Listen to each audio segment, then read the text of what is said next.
They say the Grand Ashworth Hotel has been closed for decades. Its windows dark, its doors chained shut. But once a year, on a single winter night, the chains are gone. A single light glows in room 6, and a solitary guest checks in. No one knows who invites them. No one ever sees them leave. This year, journalist Daniel Price receives an envelope with his name in ornate handwriting, and the words, "Your room is ready." The date matches the hotel's annual opening. And against every instinct, Daniel decides to go. Part 1. The invitation. Daniel Harris had seen a lot of strange things in his career, but the envelope on his kitchen counter that morning was in a category of its own. It wasn't the sort of thing you got mixed in with your bills and pizza flyers. It was heavy, thick, sealed with black wax pressed into the shape of an old key. No return address. No postage, which meant someone had put it there by hand. He didn't open it right away. Instead, he turned it over, weighing it in his palm, feeling that subtle resistance inside, like a photograph or a card. When he finally broke the seal, the paper inside was creamy and textured, the kind of stationery you only saw in antique shops. The letter was short. "You are cordially invited to spend the night at the Ashwood Hotel for its annual opening. One night only. November 6th. Room 3 has been reserved in your name. No charge. No cancellation. There was no signature. Just an address in a part of the Catskills he'd never visited." Daniel was a travel journalist. Invitations to special places came with the territory, but this felt different. The wording was strange. No charge. No cancellation. His first thought was that it had to be a marketing gimmick. Hotels loved exclusivity. If you made people think they were part of some secret club, they'd eat it up. But when he searched Ashwood Hotel online, he found nothing. Not a website. Not a Yelp review. Not a single mention on social media. It was like it didn't exist. Until, buried in the corner of an old travel forum, he found it. One post, timestamp 2008, "Don't go. The guest list is decided years before you're even born." No replies. No follow-up. Just that one sentence. Daniel leaned back in his chair, frowning. There were dozens of logical explanations. Some local BB rebranding for a seasonal stunt, an eccentric billionaire's idea of fun, maybe even an elaborate prank from one of his journalist buddies. Still, the address was real, and November 6th was 4 days away. By that evening, the invitation was sitting in the top drawer of his desk. Out of sight, but not out of mind. On November 5th, the night before the trip, he was halfway through a glass of bourbon when a sound made him freeze, a faint metallic clink against his front door. When he opened it, there was no one there. Just a smaller envelope, unsealed this time. Inside was a vintage brass key stamped room 3, and, beneath it, a Polaroid photograph.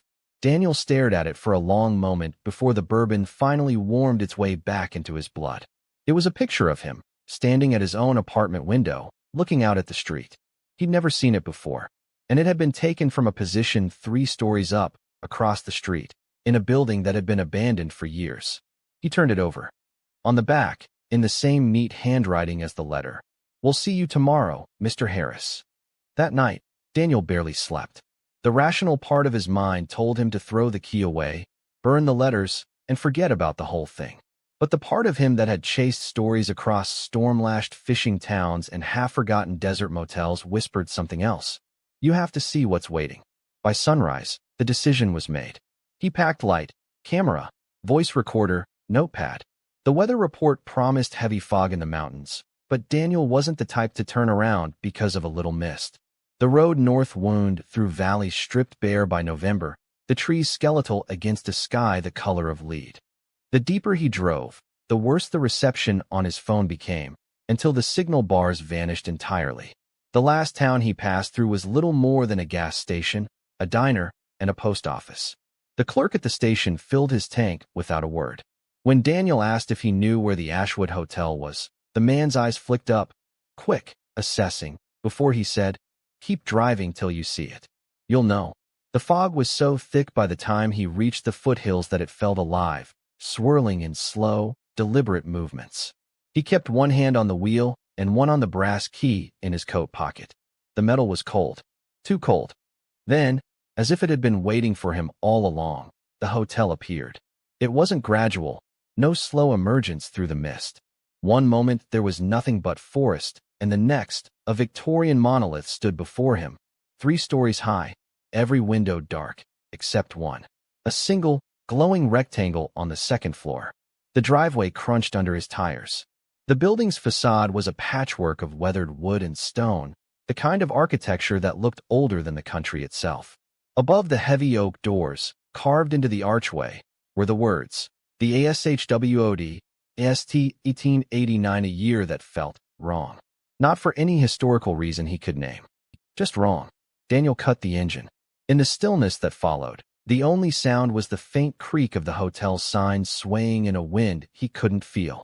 Inside, the lobby was enormous, the kind of space designed to impress.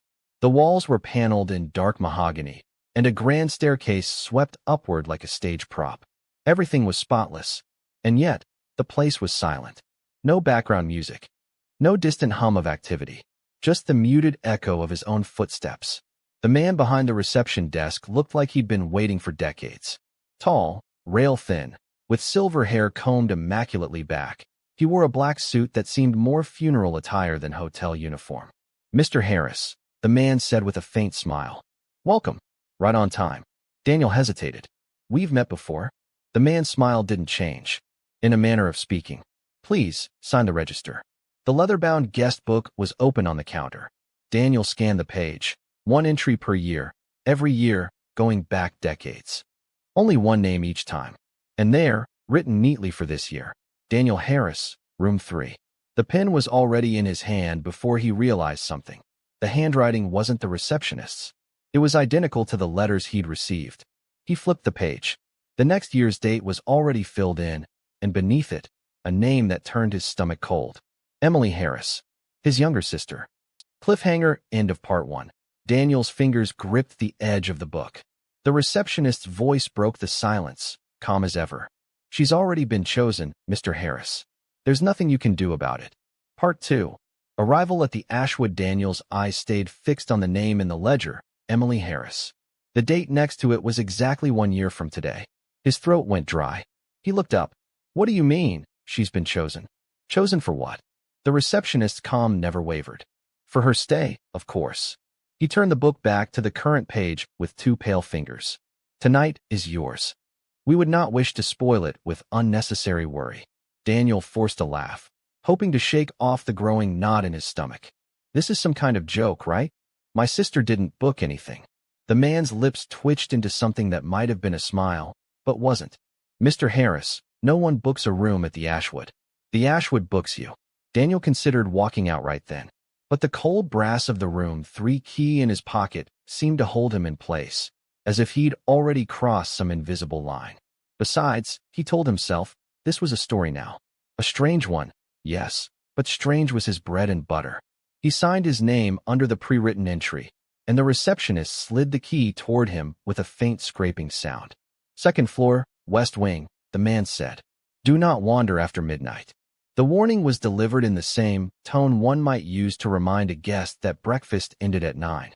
The grand staircase groaned under his weight as Daniel climbed. The carpet runner was immaculate, but smelled faintly of something sweet and aged, like dried lavender left too long in a drawer. Room 3 was at the far end of a dimly lit corridor. Gas-style wall lamps flickered faintly, though there was no visible flame.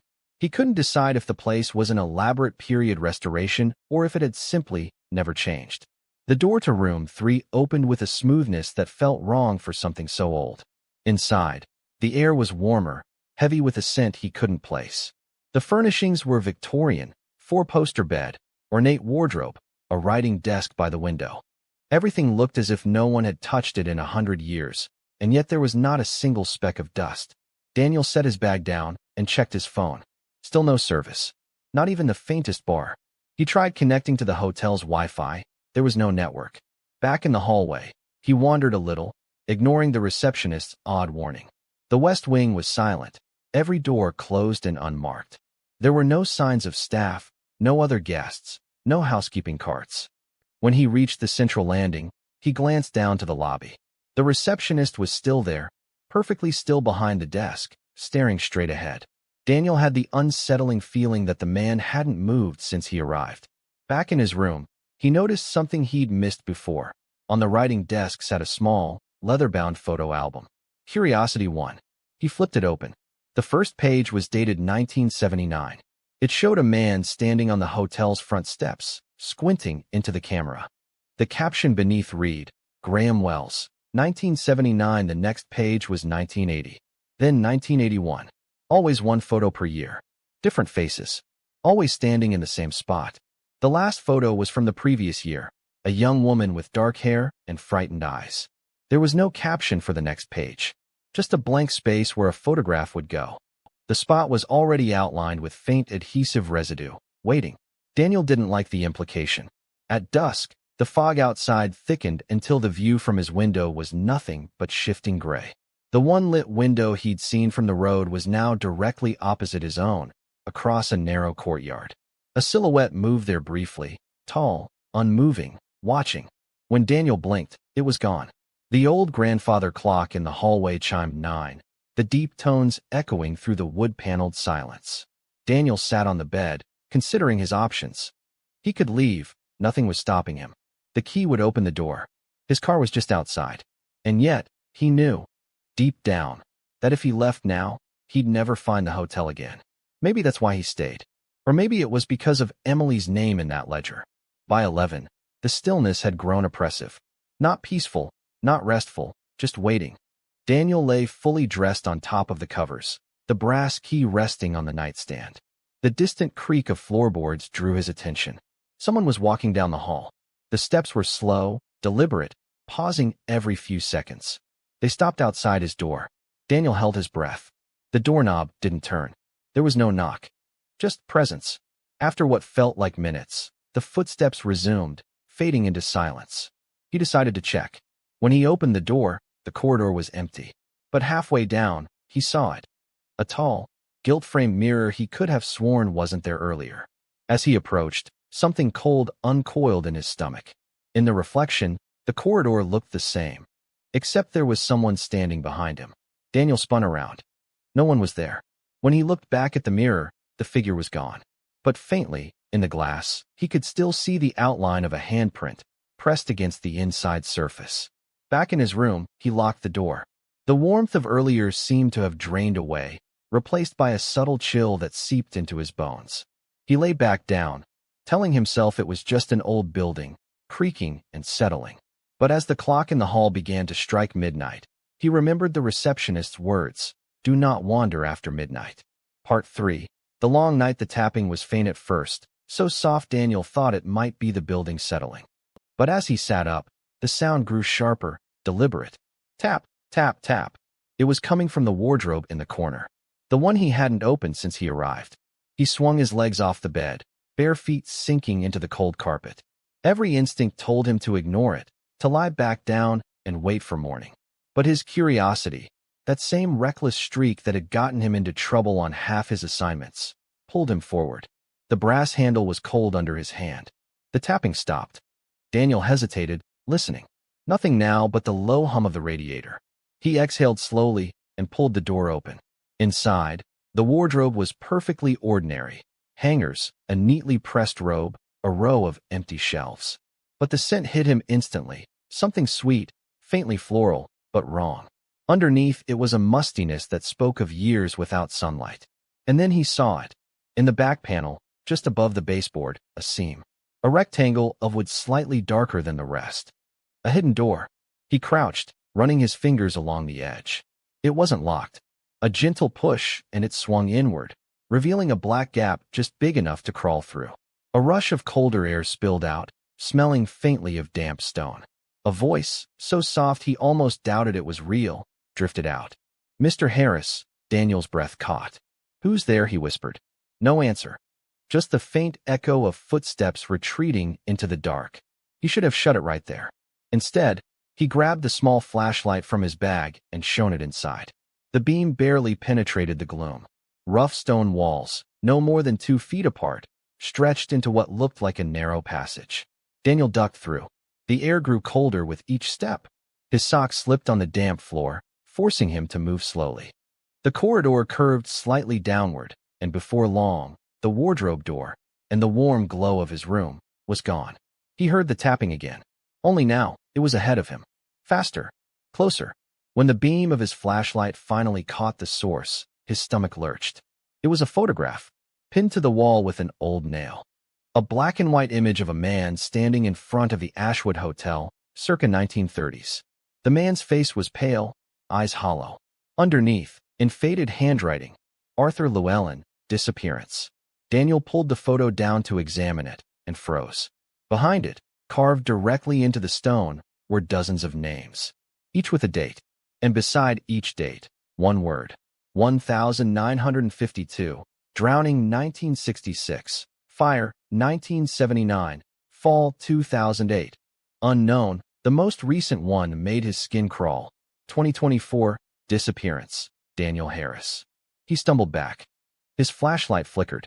From somewhere deeper in the passage, a new sound emerged, slow, scraping footsteps. They were not hurried. Whoever, or whatever, it was, knew there was nowhere else for him to go.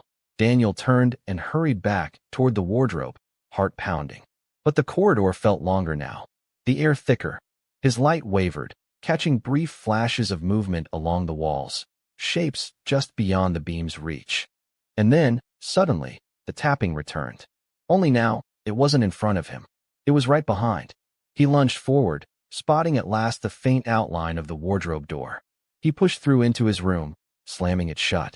For a long moment, he stood there, panting, forehead against the wood. The tapping had stopped. Daniel locked the wardrobe with the small brass key hanging from the inside latch. He wasn't going back in there. Not tonight. But sleep didn't come. Every creak in the floorboards, every sigh of the wind, had his mind replaying the cold certainty of seeing his own name carved into that stone wall.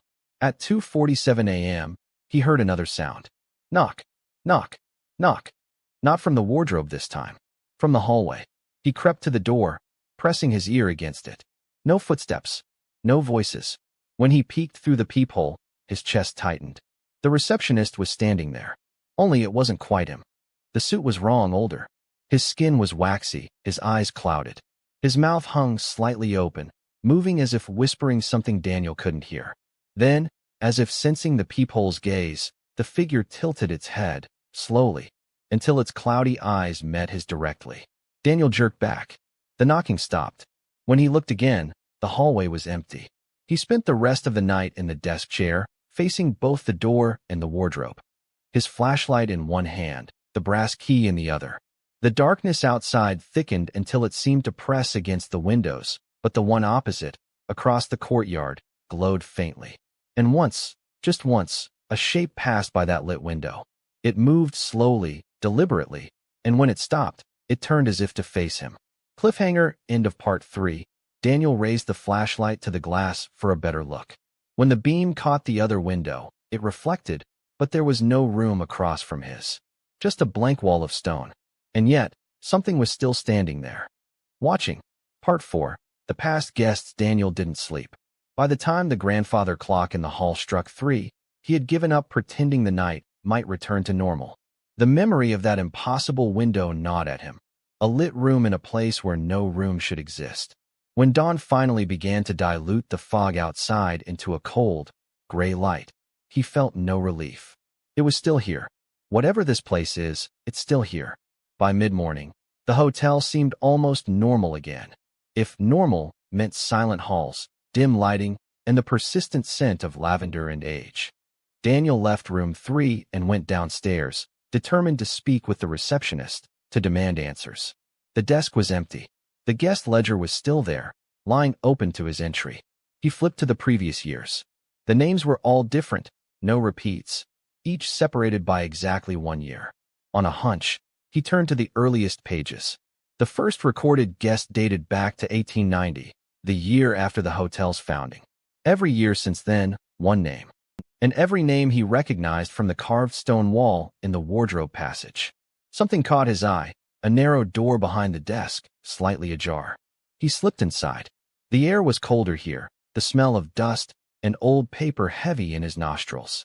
Shelves lined the walls, filled with dozens of small, leather-bound photo albums like the one in his room. He pulled one down at random.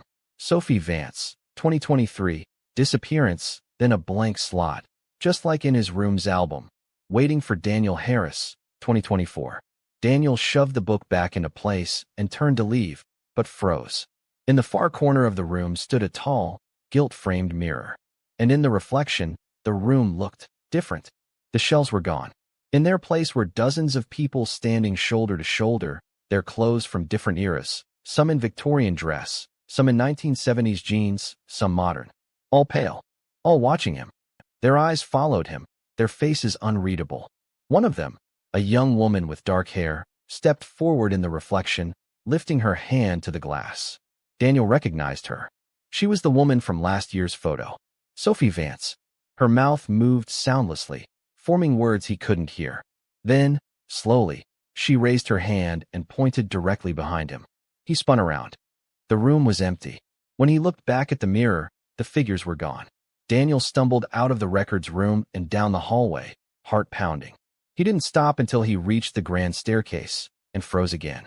At the top of the stairs stood the receptionist. Only now, in the daylight, Daniel could see the details he'd missed before. The skin too pale, the faint shadow of veins beneath it, the slight cloudiness in the eyes. The man smiled faintly. "Mr. Harris," he said, "you are exploring." Daniel swallowed hard. "What is this place? Why am I here?" The man descended the stairs with slow, deliberate steps.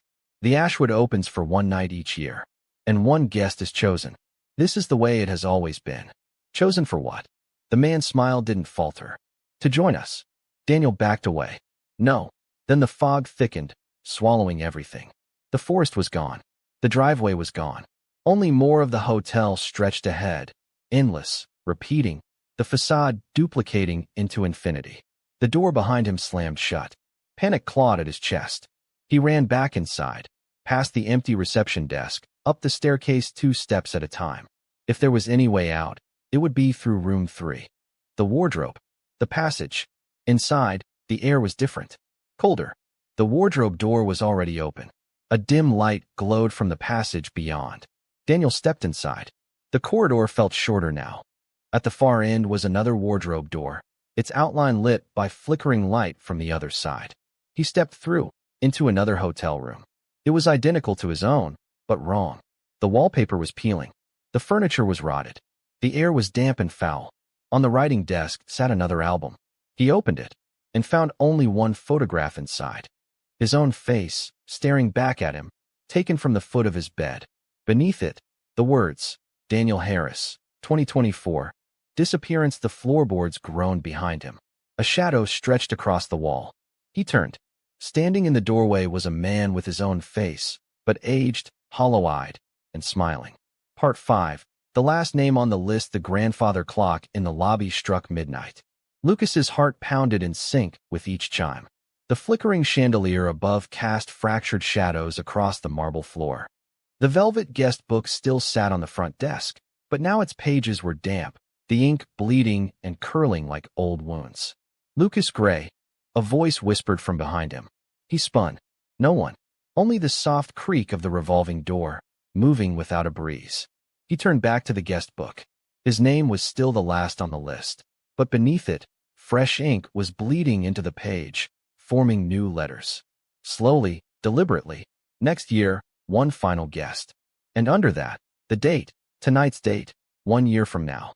Lucas staggered back, his mind reeling. "I'm leaving," he muttered, grabbing his bag. But the bag felt heavier now, almost resisting his pull. A drop of water hit his wrist. He looked up.